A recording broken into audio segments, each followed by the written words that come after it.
बाहर। युवाओं का बजट है, किस तरीके का बजट है? देखिए, बजट सिर्फ हेडलाइंस बटोरने का है।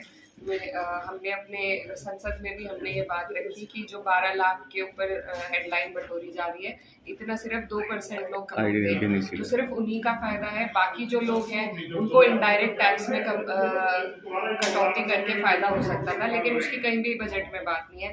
ना हमारे किसानों की बात है, महिलाओं की कोई बात नहीं है, युवाओं के रोजगार की कोई बात नहीं है, न मजदूरों की कोई बात है। तो बजट सिर्फ एक फंडे पे हेडलाइन बटोरना है, उसके अलावा कुछ नहीं है। अच्छा, लोकसभा चुनाव में जिस तरह से समाजवादी पार्टी ने बम्पर जीत हासिल की, उसके तत्काल बाद में उपचुनाव हुए, उसमें डिफीट मिली समाजवादी पार्टी को, क्या वजह रही? क्या मैनेजमेंट थोड़ा सा मिसमैनेजमेंट हुआ, क्या वजह रही? देखिए, लोकतंत्र है वैसे तो, लेकिन जो उपचुनाव हुए हैं उसमें तंत्र से चुनाव जीते गए हैं, उसमें जनता का कोई वो नहीं रहा है।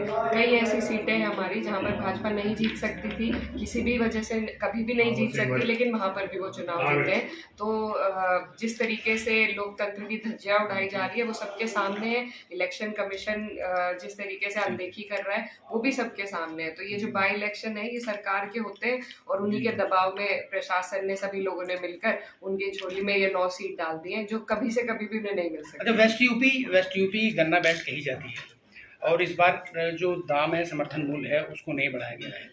क्या मांग है समाजवादी का, क्या स्टैंड है, क्या मांग करती है समाजवादी पार्टी? ये समर्थन मूल्य बढ़ाया ही नहीं बल्कि घोषित भी नहीं किया गया है। हमारी मांग ये है कि पिछली बार से ज्यादा बढ़ाकर की जाए।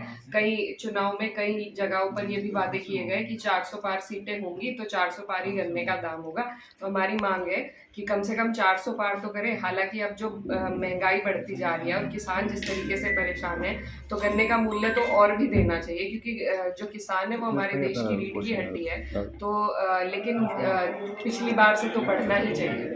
मैडम, कुंभ मेले में जिस तरीके से गवर्नमेंट ने 50 करोड़ का अपना ये डेटा उनके पास है कि 50 करोड़ वहाँ पहुंचे हैं स्नानार्थी, लेकिन ट्रेजेडीज जो हुई हैं, जो कैजुअलिटीज हुई हैं, उसको लेके कोई स्पष्ट बात नहीं हुई है। और हाउस में, सदन में इस बात को लेके कोई चर्चा का कुछ प्लान है, क्या है, कैसे रहेगा? जी, हुई है इस पर चर्चा।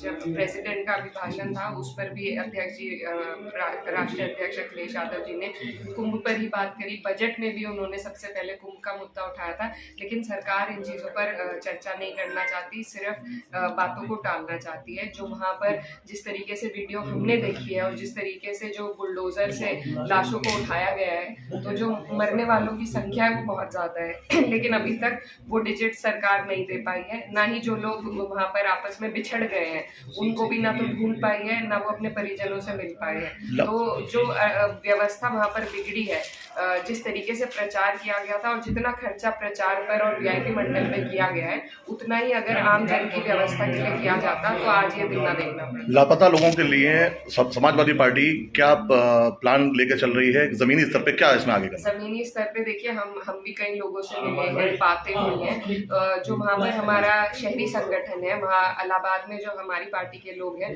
वो लगातार अपने ही संसाधन से लोगों को ला रहे हैं, ले जा रहे हैं और उनकी मदद कर रहे हैं। कई लोगों को चोट लगी है, कई लोग बीमार पड़े हैं, कई बुजुर्ग लोग ठंडे पानी में डुबकी लगाने से भी उनकी तबीयत खराब हुई है। तो उन सब लोगों को मदद देने का काम समाजवादी पार्टी का संगठन धरातल पर कर रहा है। आज के कार्यक्रम का, आज का जो विजिट है, इसका पर्पस क्या? आज देखिए, बुलंदशहर के लोगों ने, यहाँ हमारी जो पार्टी का संगठन है, उन्होंने बहुत प्यार से मुझे बुलाया और काफ़ी वक्त से हमारा विचार बन रहा था आने का। तो आज हमें स्कूल के एनुअल फंक्शन में आने का मौका मिला, तो बहुत अच्छा है। इसी तरह सबसे मिलते रहेंगे और पीडीए के भी कार्यक्रम पूरे प्रदेश में चल रहे हैं, तो उसके लिए भी हम कोशिश करेंगे कि पार्टी को ज़्यादा से ज़्यादा हम लोग मजबूती दें। धन्यवाद।